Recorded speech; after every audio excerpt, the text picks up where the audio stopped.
The robot lies inactive on the ground. It looks like it's been inactive for quite some time. Someone seems to have carved the word clink into the side of it. You can see some wires poking through the back that shouldn't be there. You have examined the robot and found that it's missing a vital component, a small hollow disk size piece which is related to processing.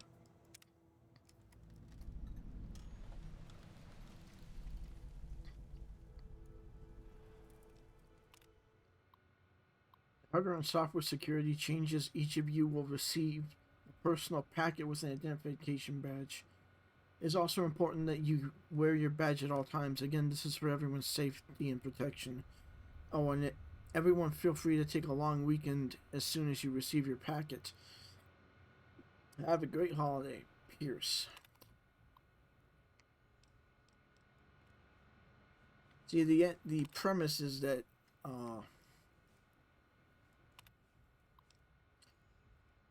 RepCONN at some point may have been bought out by RobCo, which is owned by Robert House. First, and we can, when you unlock this terminal, you can add your user facial data to the database. It'll think that you're an employee, even though it's 200 years after the nuclear bombs dropped and nobody's come into office until then. The other irony is that there is these elevators here, but they're inaccessible. Now, normally,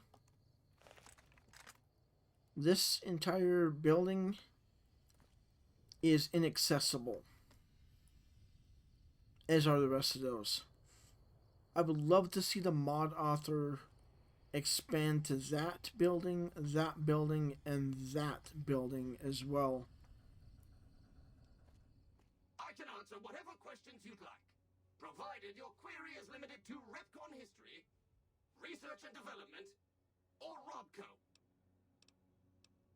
RepCONN's illustrious history began way back in 2054, shortly after the famous Delta 11 rocket was completed and launched. RepCONN's initial focus was on the development of fuel to be used in orbital propulsion in response to the energy crisis of 2052. Sad times indeed. The company really took off when RobCo purchased RepCONN in late 2076 to develop unmanned rockets to explore the solar system. Very well. Feel free to ask me more about RepCONN at any time. Don't be shy.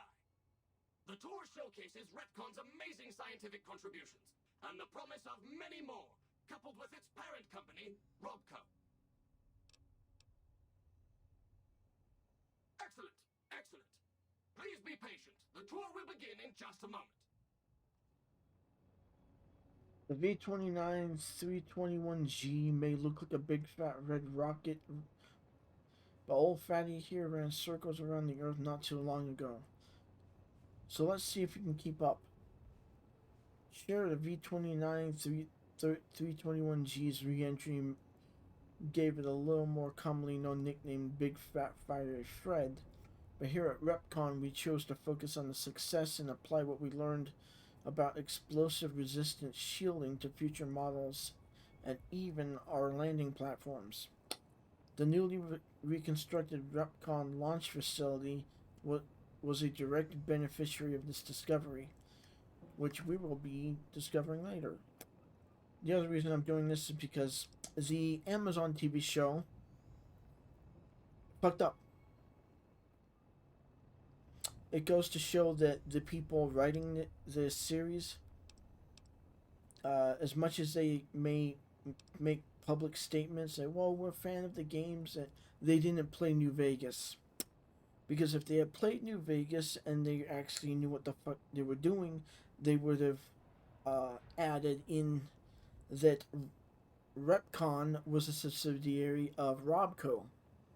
It got bought out in 2076. The people making the Amazon series are not Fallout fans. I know it. Kritosis knows it. So do others. Now for the highlight of our tour. Due to a generous donation from RobCo, this next exhibit showcases the wondrous world of robots. Around Right. you are the incredible iBot, the fearsome SentryBot, and the always helpful Mr. Handy. That helpfulness runs through our whole line. Welcome back. Interested in a tour of the RepCONN Museum? Or did you have a question about the company I could answer? Oh, no.